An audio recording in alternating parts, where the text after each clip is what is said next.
how beautiful are they? And different shades of these greens and golds. I'm going to put those on my kitchen wall among some golden and the maple leaves. And so just looking at the colours here, there's a beautiful array of golds, yellows and greens. And the ones I've got on my walls are very dark golden. They were picked later in the year. But these ones are much brighter. And they're a different variety as well. And this one's an English oak. And so just going to be picking a load of these. And these will very easily slip in between the bigger leaves and give a certain texture of beauty.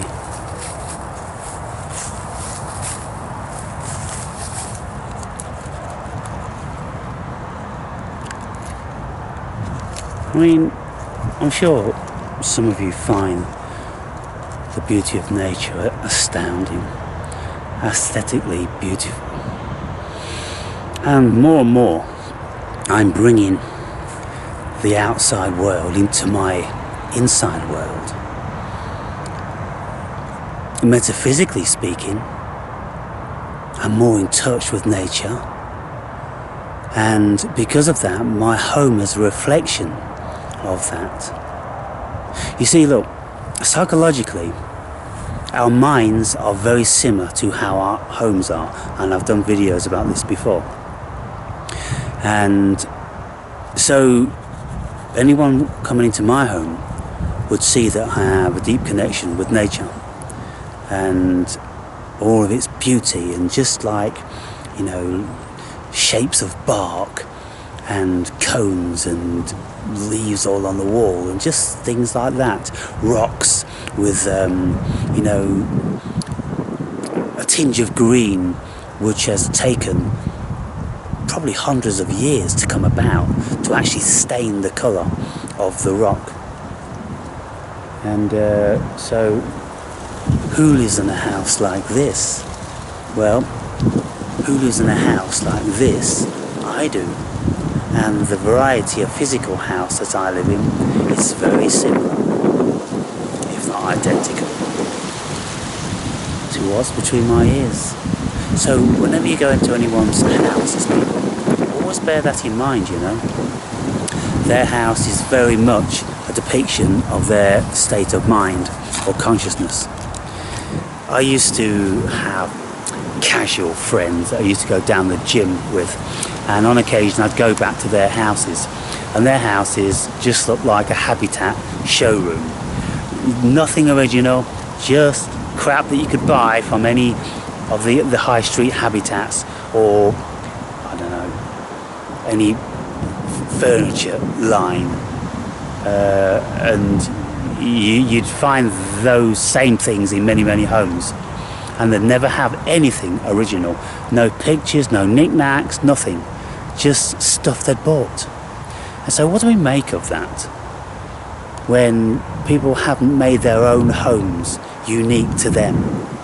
They have created a home as a serving suggestion of people's businesses.